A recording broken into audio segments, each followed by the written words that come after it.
Bismillahirrahmanirrahim. Assalamualaikum warahmatullahi wabarakatuh. Bapak Ibu guru yang kami hormati, saya selaku pembicara akan membagikan susunan acara diseminasi berbagi praktek baik implementasi 7 jurus BK hebat di Juani tanggal 16 Oktober 2025. Yang pertama pembukaan, kemudian yang kedua sambutan Bapak Kepala Sekolah yang nanti diwakili oleh Ibu Tri Purwati selaku Wakil Kepala Sekolah. Yang ketiga inti diseminasi nanti yang akan disampaikan oleh Bapak Huda selaku Guru BK SMP Negeri 1 Juani. Yang keempat penutup. Untuk itu, marilah kita segera mulai saja acara diseminasi ini. Yang pertama pembukaan, marilah kita baca basmalah bersama-sama. Bismillahirrahmanirrahim. Untuk acara yang kedua, sambutan kepala sekolah yang akan diwakili Ibu Tri Purwati. Waktu dan tempat kami aturkan. Terima kasih Bapak Renanto selaku pembawa acara dalam acara diseminasi 7 jurus BK hebat. Bapak Ibu semua yang saya hormati, salam sejahtera untuk kita semua. Bapak Ibu, sebelum kegiatan diseminasi ini kita mulai, saya sangat mengapresiasi untuk dalam hal ini Pak Huda sebagai layanan bimbingan konseling sekolah kita. Semoga dengan adanya IHT ini semakin membuat guru BK-nya hebat. Kita dorong untuk kemajuan SMP kita tercinta ini. Salah satunya yaitu layanan untuk guru BK yang hebat. Di sini nanti kita akan belajar tentang jurus 7 layanan hebat untuk bimbingan konseling, diantaranya kenali potensi, kelola emosi, tumbuhkan resiliensi, jaga konsistensi, jalinan koneksi, bangun kolaborasi, dan yang terakhir tata situasi. Silakan Bapak Ibu ikuti IHT ini dengan baik. Semoga bisa bermanfaat untuk kita, diri kita, dan juga anak-anak didik kita dalam melayani tumbuh kembang siswa kita. Demikian, wabillahi taufiq wal hidayah. Wassalamualaikum warahmatullahi wabarakatuh. Untuk acara saya kembalikan ke Pak Renanto. Kemudian acara yang ketiga yaitu inti diseminasi yang akan disampaikan langsung oleh Bapak Sarif Ibn. Waktu dan tempat kami aturkan. Monggo Bapak. Terima kasih. Izinkan saya berdiri di depan Bapak Ibu semua, Nggih. Assalamualaikum warahmatullahi wabarakatuh. Waalaikumsalam warahmatullahi wabarakatuh. Yang pertama, saya ucapkan terima kasih kepada Bapak Kepala Sekolah yang dalam hal ini diwakili WK2 Ibu Tri Purwati. Kemudian terima kasih pada Bapak Ibu semuanya yang telah menyempatkan waktu di tengah-tengah kesibukan Bapak Ibu dalam melayani siswa, membimbing siswa, guna menyempatkan berkumpul bersama dalam rangka diseminasi tentang apa yang saya dapatkan selama kurang lebih 4 hari di Solo mengikuti BIMTEK 7 jurus BK hebat. Saya menyadari sepenuhnya bahwasanya bimbingan konseling sebagai mitra di dalam pembelajaran di sekolah, artinya mitra terhadap guru mapel, memang sangat penting ketika harus menyampaikan ini kepada Bapak Ibu semuanya. Memang sudah saya awali dengan menyampaikan kepada siswa sebagai sasaran utama kita, sebagai objek daripada pendidikan. Terlebih lagi harus kami sampaikan kepada Bapak Ibu karena memang guru salah satunya berfungsi sebagai seorang pembimbing. Selain daripada pendidik, pengajar juga di dalamnya pembimbing, baik itu guru BK sendiri maupun guru mapel, termasuk di dalamnya adalah guru wali. Nah, demikian. Apa yang akan saya sampaikan erat kaitannya dengan pelayanan bimbingan konseling, yang itu juga bisa diterapkan dalam proses pembelajaran Bapak Ibu di mata pelajaran. Tidak semata-mata hanya untuk guru bimbingan konseling saja. Saya tekankan lagi karena memang guru di sini berfungsi sebagai seorang pembimbing. Jadi ketika ada permasalahan di dalam kelas yang itu menyangkut keterampilan di dalam layanan bimbingan konseling, minimal Bapak Ibu juga bisa menerapkannya dalam pembelajaran seperti itu. Ketika di Solo saya mendapatkan materi yang cukup banyak, seperti tadi dalam undangan saya yang disebutkan bahwasanya ada 7 jurus BK hebat. 7 jurus BK hebat itu diantaranya salah satunya yang akan saya bahas pada kesempatan hari ini yaitu tentang jurus ketiga. Apa itu jurus ketiga? Yaitu tumbuhkan resiliensi. Resiliensi apa nanti akan kita bahas lebih jauh. Yang pasti kenapa saya memilih langsung jurus 3 tadi, di antara teman-teman ada yang menanyakan bukannya harus dari jurus 1. Kalau memang dari jurus 1 memang mungkin seperti perguruan persilatan itu kita harus belajar dari jurus 1 ya. Tapi kita dalam penyampaian materi ini bisa langsung memulai di jurus ketiga. Dan kenapa tumbuhkan resiliensi atau daya lenting itu penting? Saya menganggap resiliensi adalah penting bagi seorang siswa. Kenapa? Karena memang nanti di dalam resiliensi itu siswa dituntut untuk berkemampuan mempunyai daya tahan yang bagus, daya tahan yang cukup, apalagi di dalam mengarungi perjalanan karirnya nanti. Yang pasti proses kegagalan ataupun proses ketidakberhasilan itu akan mereka alami, yang itu harus selalu kita support, yang harus kita berikan kemampuan yang berupa daya lenting yang lebih seperti itu.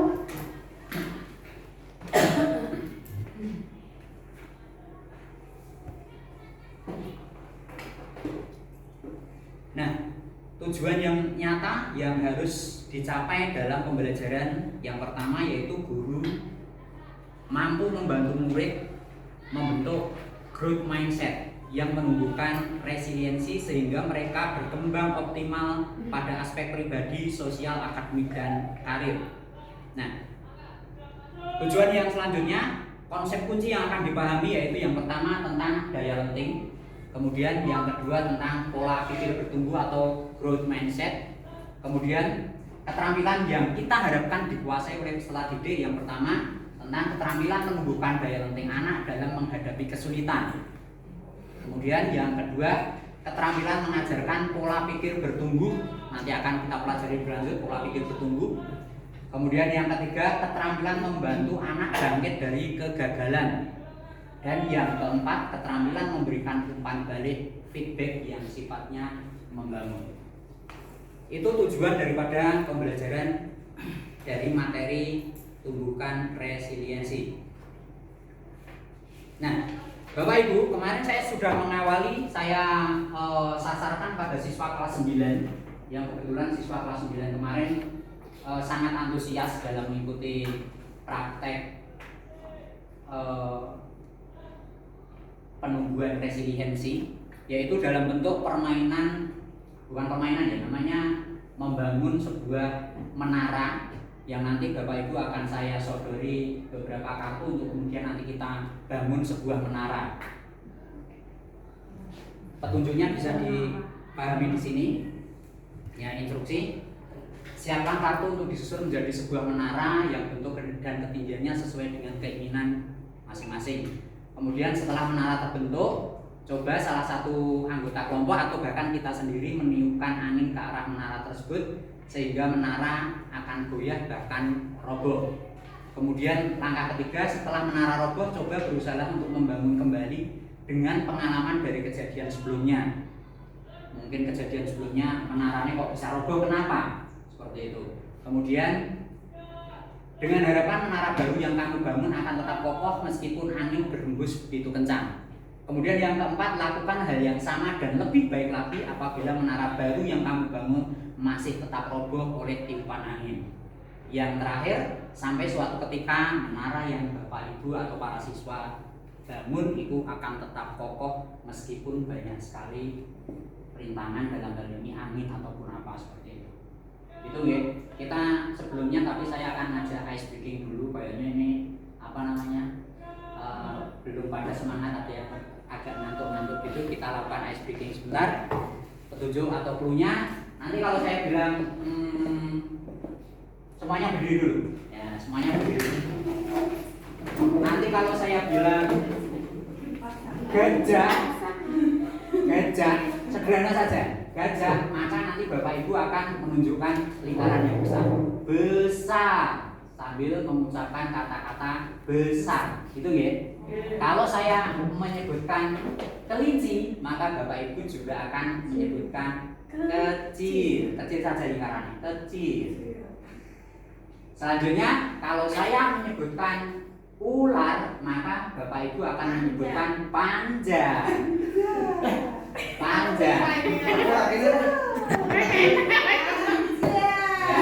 Terus kalau saya menyebutkan cacing, maka akan menyebutkan pendek. Jelas ya? Tapi nanti di instruksi kedua nanti ada perbedaan guna melatih konsentrasi kita. Konsentrasi dimulai. Gajah besar, kelinci kecil, cacing gajah besar, ular panjang. Oke, dalam hal ini kelihatannya cukup serius dan masih konsentrasi full. Sekarang pada instruksi kedua, kalau saya bilang gajah, tolong sebutkan besar tetapi tangannya menunjukkan kecil. Ya, tapi kita bilangnya besar. Tapi kalau saya menyebutkan kelinci, maka kecil. Seperti itu, dan ular pun juga sama. Ular panjang dan lain sebagainya. Siap ya? Kalau nanti ada yang salah, saya suruh maju untuk menyanyi. Oke, kita mulai saja. Konsentrasi dimulai. Kelinci kecil.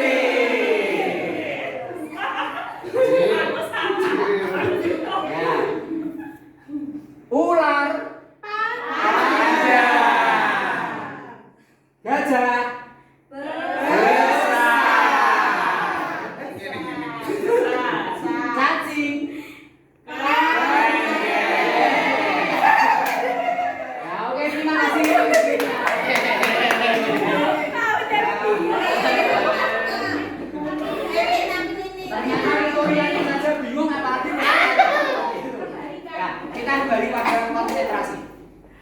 kita lanjutkan materi selanjutnya.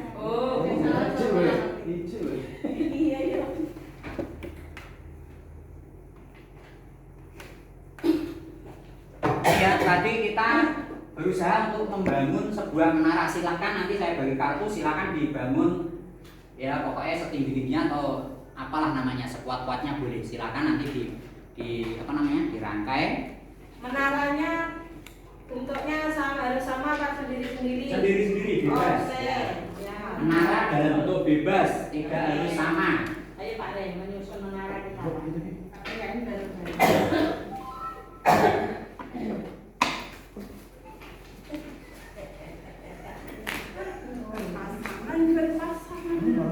Berpasangan.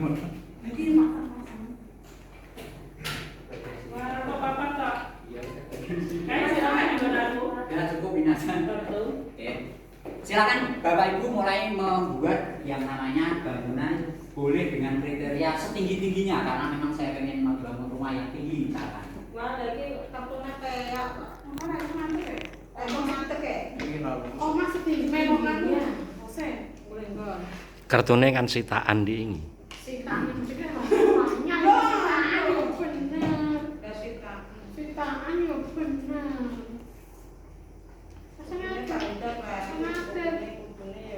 Lagi mau unta-unta. Sing anyar ngono ya. Yo.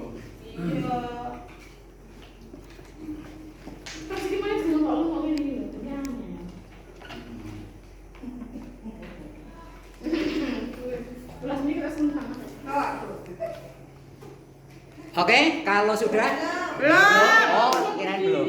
Untuk mempersingkat waktu, Tapi ta berdiri gitu aja, satu tingkat nggak apa-apa, nggak usah banyak. Trimawati bagus. Oke, siap. Tempatnya Putri ternyata. Nah, Pak Joko punya aku gak di syuting. Tak zoom. Pas. Apa itu? oke, kalau sudah, tolong semuanya diletakkan dan saya akan berfungsi sebagai sebuah angin atau kalau angin ya angin yang akan datang mendekati rumah atau gedung ataupun menara yang Bapak Ibu bangun. Coba Pak Joko, saya tak coba meniup gedungnya yang dibangun oleh Ibu Tri Merwati. Rumah subsidi.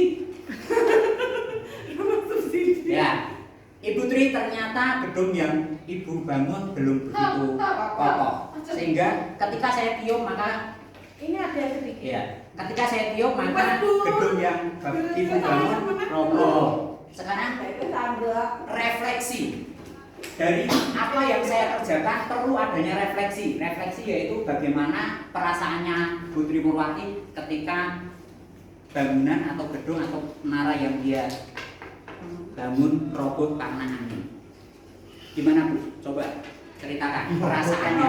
Atau Untuk saya pribadi, perasaan saya begitu sangat sedih karena ternyata fondasi hidup itu sangat penting sekali, sehingga pada saat saya membangun ini tadi menara itu kurang fondasinya kurang begitu Kokoh. kokoh. Oke, terima kasih Bu Tri Merwati. Kita kasih tepuk tangan.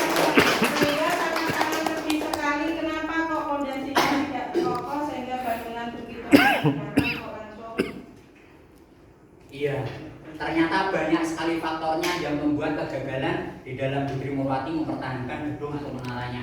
Mungkin dari anginnya yang begitu besar, atau mungkin Fondasinya. dari fondasi yang kurang begitu kuat, Iya. atau bahkan ada faktor X yang belum kita tahu.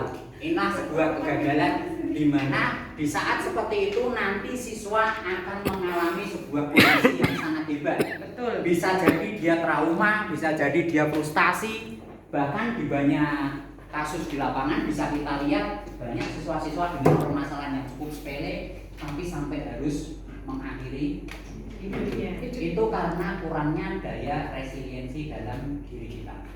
Oke, kita lanjutkan materi. Udah ramai ya, Pak. Ya, itu di break nggak apa-apa. Sudah sampai pakai membuat menaranya.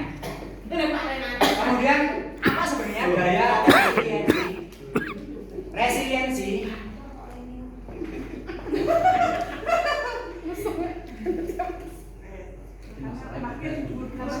Oh, makanya sudah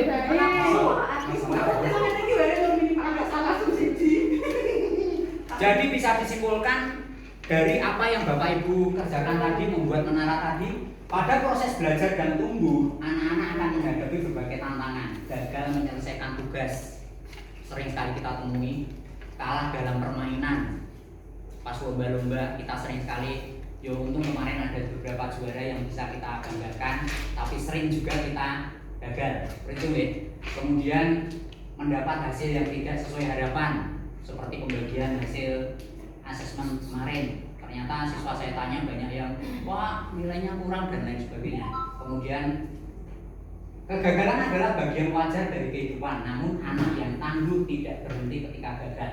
Mereka mencoba lagi, belajar dari kesalahan dan perlahan menjadi lebih kuat. Jadi definisi daripada daya lenting atau resiliensi adalah kemampuan untuk bangkit kembali setelah menghadapi kesulitan. Bukan sekedar tidak menyerah, tetapi di dalamnya juga kemampuan untuk beradaptasi, belajar kembali, dan terus berkembang. Ini yang ternyata disebut dengan daya lenting.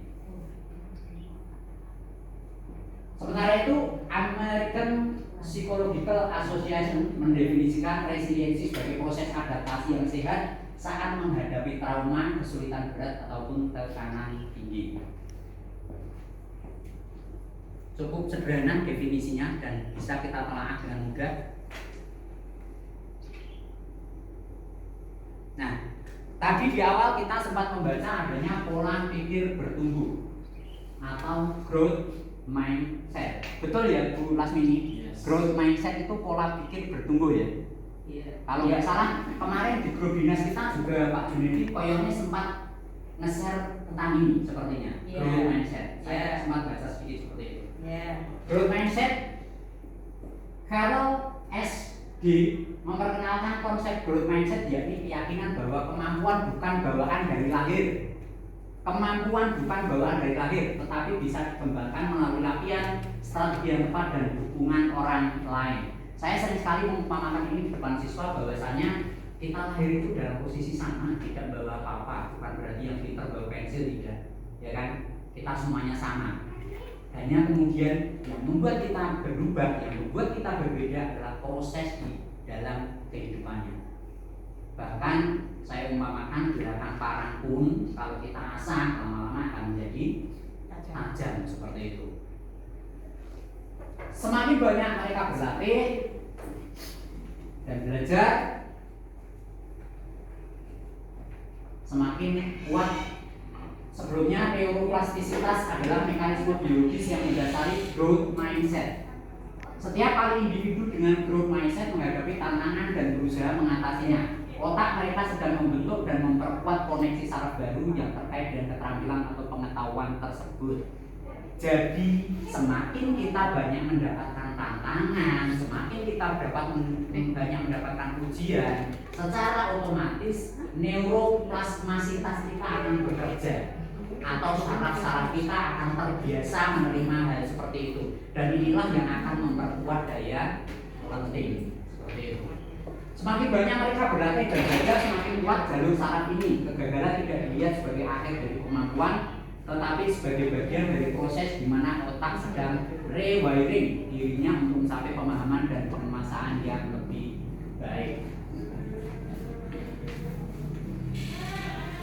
Nah, mari kita bermain kuis lagi. Ada beberapa pernyataan. Setidaknya Bapak Ibu bisa membedakan antara growth mindset dan juga fixed mindset. Sebelumnya saya katakan growth mindset itu pola pikir tumbuh. Kalau fixed mindset pola pikir yang konstan, artinya tetap tidak mau berubah seperti itu. Dari pernyataan berikut, apakah termasuk growth mindset atau fixed mindset? Saya percaya bahwa kecerdasan dasar saya adalah sesuatu yang tidak dapat saya ubah terlalu banyak. Iya, fixed mindset, betul sekali. Jadi jangan sampai anak kita tanamkan pada pola pikir yang seperti ini. Jangan sampai anak ditanamkan pada sesuatu yang kira-kira dia, Pak, nggak bisa lah seperti ini, Pak, saya nggak mampu seperti ini. Itu namanya kita menanamkan pada diri anak bahwasanya pola pikirnya fixed mindset saja seperti itu. Kemudian yang kedua, ketika saya menghadapi tantangan, saya biasanya menyerah karena saya merasa tidak mampu. Kembali lagi, fixed mindset. Kemudian yang ketiga, saya percaya bahwa saya dapat meningkatkan kemampuan dan bakat saya jika saya berusaha dan bekerja keras. Wah, itu growth mindset, betul sekali. Itu yang harus kita tanamkan pada putra-putri kita, anak kita. Kemudian yang keempat, saya cenderung menghindari tantangan karena saya takut terlihat bodoh atau gagal. Fixed mindset lagi. Walaupun jadi orang salah, dia cari aman misalnya, ya kan? Cari aman, tetapi tetap itu harus kita hilangkan, harus kita ubah. Yang kelima, saya melihat kegagalan sebagai kesempatan untuk belajar dan tumbuh, bukan sebagai bukti ketidakmampuan saya. Growth mindset, betul sekali Bu Susi. Wah, dari tadi banyak jawabannya betul semua Bu Susi, seperti itu. Kemudian sama Pak Adi juga. Kemudian selanjutnya, usaha dan kerja keras adalah kunci untuk mencapai kesuksesan dan mengembangkan kemampuan saya. Growth mindset, betul sekali. Bakat alami adalah faktor terpenting dalam mencapai kesuksesan. Usaha saja tidak cukup jika Anda tidak berbakat. Fixed mindset, ya, fixed mindset. Kita memahami satu persatu dari apa yang dikandung dalam kalimat.